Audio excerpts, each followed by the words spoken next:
I think for a number of reasons, really. I think where EBRD was involved from 1991, whereas we're very much Eastern Europe. And at that point, I think also India was going through its own changes, its own economic model, if you like.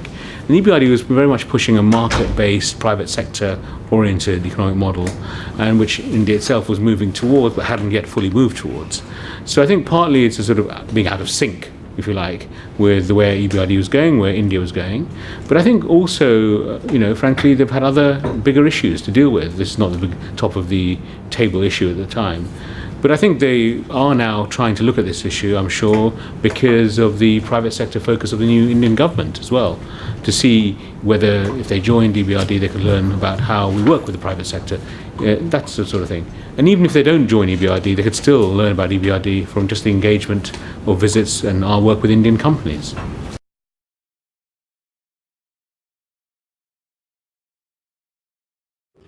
Well, that expertise has been, very much seen as valuable by not just those former communist countries, but Turkey, which was never a communist country, North Africa, also not communist countries. We're now in Morocco, Tunisia, Egypt, Jordan. So the expertise, the business model, has been seen by many countries now as being valuable in their transition to a more, if you like, private sector approach to development. And that expertise is obviously of interest to India, I think. What do you make of the new development bank, the new BRICS bank, and then how much of a competitor do you see that as for your work now, as you mentioned in Asia and India? I think not at all really as a competitor.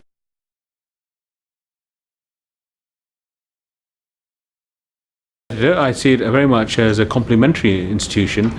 My expectation of both the BRICS Bank and the Asia Infrastructure Bank as well will be that they will be focused much more on public sector infrastructure than we are. We are much more private sector infrastructure, if you like.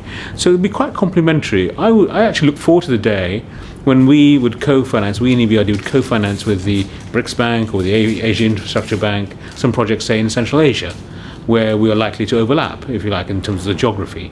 We operate in Kazakhstan, Kyrgyz Republic, Tajikistan.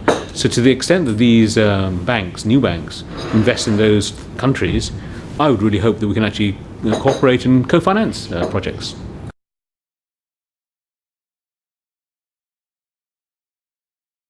The big companies can get some of this anyway because they're big, but the medium-sized companies will really get the political comfort.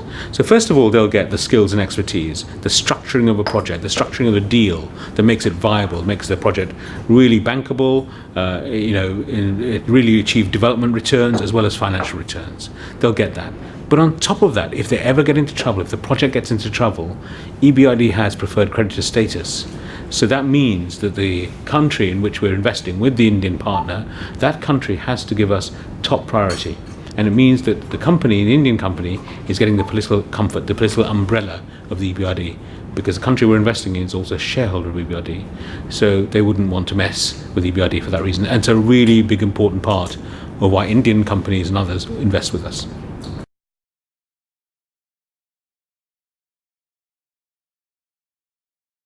Well, I think things are moving very much in the right direction of those who believe in a more private sector oriented development strategy.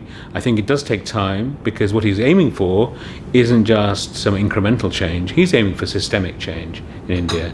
And India's got its traditions, it's got its way of doing things, mindsets, views, philosophies, and that will take time to shift altogether. But he's made a good start. I think his government has made a very good start. I enjoyed very much listening to Mr. Jaitley explaining, if you like, the development agenda of the new government in Davos when I heard him last week. It was an eye-opener, but also a very welcome eye-opener.